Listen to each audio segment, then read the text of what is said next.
బాలకృష్ణ గారు ఆయన వ్యవహార శైలి, ఆయన మాట్లాడిన తీరు, ఆయన బాడీ లాంగ్వేజ్ చూస్తే ఆంబోతులను గుర్తు చేసేటట్టుగా ఉంది ఆయన పద్ధతి అంతా కూడా.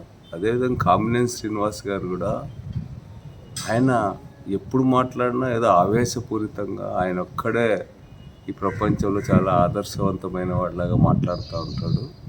ఆయన మాటల్లో కూడా ద్వేషం, అసూయ, కరడుగట్టినటువంటి కులతత్వంగా కనిపిస్తుంది ఆయన మాటలు కూడా.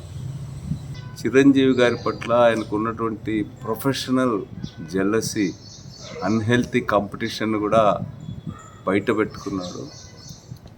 చిరంజీవి గారి మాట ప్రస్తావించడాన్ని కూడా అంగీకరించలేకపోయాడు.